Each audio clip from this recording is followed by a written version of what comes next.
നാളെയാണ് current bill അടയ്ക്കുള്ള last ദിവസം. നീ അളിയെ നീ എന്നെ ഓർമ്മിപ്പിക്കണേ. എടാ അത് ഞാൻ നിന്നെ ഓർമ്മിപ്പിക്കാൻ വേണ്ടി നീ എന്നെ 1 മണിക്കൂർ മുമ്പേ വിളിച്ച് ഓർമ്മിപ്പിക്കണേടാ. അതെനിക്ക് ഓർക്കാമെങ്കിൽ പിന്നെ ഞാൻ നിന്നെ ഓർമ്മിപ്പിക്കണം. അത് എനിക്ക് സ്വന്തമായിട്ട് അങ്ങ് ഓർത്താ പോരെ. എടാ നിനക്ക് ഓർക്കാമെങ്കിൽ പിന്നെ നീ അങ്ങ് ഓർത്താ പോരെ. അത് മറന്നു പോകുന്നുണ്ടല്ലേ ഞാൻ നിന്റെ അടുത്ത് പറഞ്ഞ എന്നെ ഒന്ന് ഓർമ്മിപ്പിക്കണേന്ന്. നിനക്കത് ഓർക്കണമെങ്കിൽ നീ ജസ്റ്റ് ഒന്ന് എന്നെ വിളിച്ച് ഓർമ്മിപ്പിക്കും, ഞാൻ നിന്നെ ഓർമ്മിപ്പിക്കാം. നീ എന്താ ഈ പറയുന്നേ?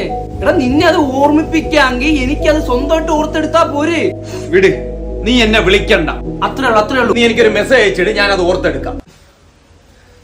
നാളെ എന്താണ് ഞാൻ നിന്നെ ഓർമ്മിപ്പിക്കാൻ പറഞ്ഞ? ഞാൻ അത് മറന്നുപോയി. വീട്ടിൽ കറണ്ടില്ലാട്ടാ. കറണ്ട് ബില്ല് അടയ്ക്കാൻ എന്താ പ്രശ്നം? നാളെ ഞാൻ ഒരു കാര്യം മറന്നു പോവാതിരിക്കാൻ ഞാൻ പറഞ്ഞ എന്നെ ഒന്ന് ഓർമ്മിപ്പിക്കാൻ. നാളെ അവനെ ഒന്ന് ഫോൺ വിളിച്ചിട്ട് അങ്ങോട്ട് ഓർമ്മിപ്പിക്കും. അപ്പൊ ആ കാര്യം ഇങ്ങോട്ട് ഓർമ്മിപ്പിക്കാന്ന്. അത് എവിടത്തെ കോപ്പിലെ വർത്തമാനമാണത്?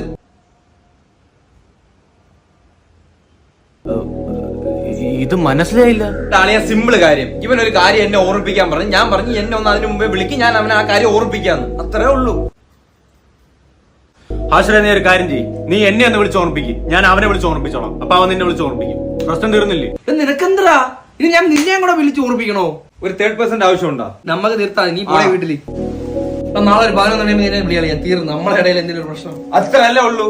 നീ അതിന് മുമ്പേ എന്നെ ഒന്ന് വിളിക്കും, ഞാൻ വിളിച്ച് ഓർമ്മിപ്പിക്കാം. പ്രശ്നം തീർന്നല്ലേ?